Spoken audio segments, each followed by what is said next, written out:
नमस्कार, कश्मीरी पंडित कल्चर में मैं उज्जवल हांडू आपका स्वागत करती हूँ। प्रत्येक समाज की अपनी कुछ परंपराएं होती हैं जिनका कि वह समाज पालन करता है।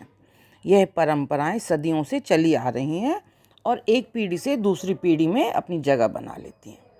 विस्थापन के कारण हम अपनी मातृभूमि से दूर देश विदेश में अलग अलग जगहों पर रह रहे हैं और वहाँ पर भी हम अपनी इन परंपराओं को ज़िंदा रखे हुए हैं।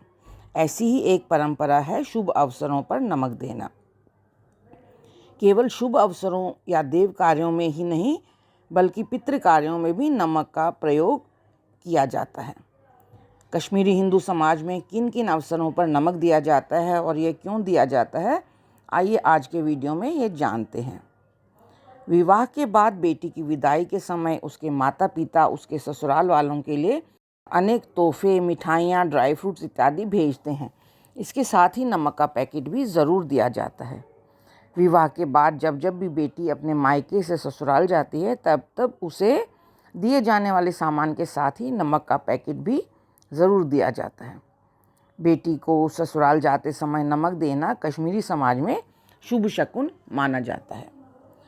नमक का एक गुण है कि वह जब भी किसी व्यंजन में डलता है तो उसका स्वाद बढ़ाता है। नमक के बिना कोई भी व्यंजन खाने में अच्छा नहीं लगता, बेशक उसमें कितने भी बढ़िया मसाले डले हों। नमक का एक और गुण है कि वह व्यंजन में इस प्रकार घुल मिल जाता है कि वह दिखाई ना देने पर भी अपने होने का एहसास कराता है। तो नमक के द्वारा मायके वाले अपनी बेटी को यह सीख देते हैं कि नमक की भांति वह भी अपने ससुराल में सभी से घुल मिल कर रहे और परिवार में उसके होने का आभास हो। और जिस प्रकार नमक व्यंजन का स्वाद बढ़ाता है, उसी प्रकार उनकी बेटी भी अपने ससुराल में रहते हुए सभी से प्रेम प्यार बढ़ाए। परिवार में यदि किसी परिजन का गृह प्रवेश होता है तो उसे भी तोहफों के अलावा नमक का पैकेट अवश्य दिया जाता है।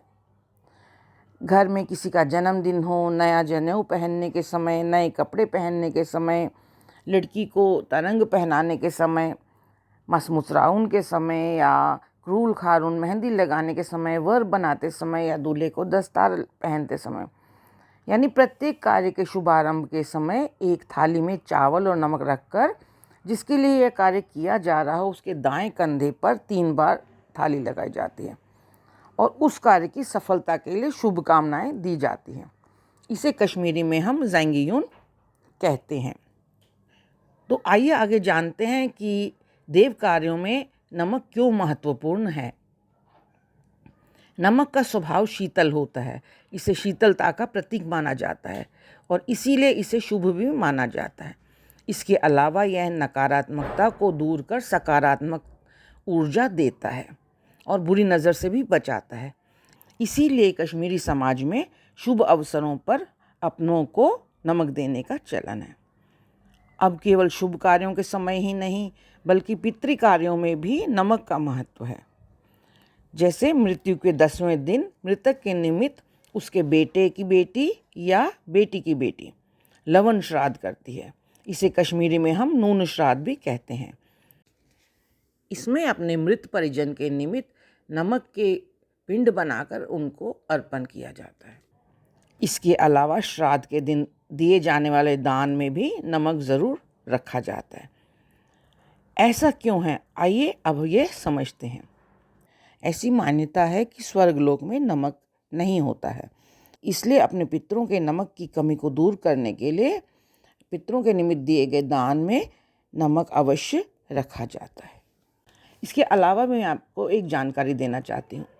कश्मीर में प्रयोग किया जाने वाला नमक पहाड़ों से खोदकर निकाला जाता था। सेंधा नमक के इन पहाड़ों को नमक कोह कहा जाता है। खानों से खोदकर नमक निकालना मुश्किल था और इस कारण नमक एक कीमती वस्तु थी उस समय। इसके अलावा कई बार कश्मीर में नमक की किल्लत भी हो गई थी, जिस कारण प्रत्येक घर में नमक की कमी हो गई। इसे कश्मीरी में नून द्राग भी कहा जाता था। इस कारण नमक एक दुर्लभ वस्तु बन गया था। सांस्कृतिक महत्व होने के अलावा दुर्लभ होने के कारण भी शायद हमारी संस्कृति में नमक को विशिष्ट स्थान मिला होगा। तो ये था मेरा आज का वीडियो। आशा करती हूँ आपको पसंद आया होगा। आप इसे लाइक, शेयर और कमेंट कीजिए और मेरे सभी वीडियोस को सबसे पहले देखने के लिए मेरे चैनल को सब्सक्राइब करें और बेल आइकन दबाना ना भूलें। एक नए वीडियो के साथ जल्द ही आपसे दोबारा मिलती हूँ। तब तक के लिए नमस्कार।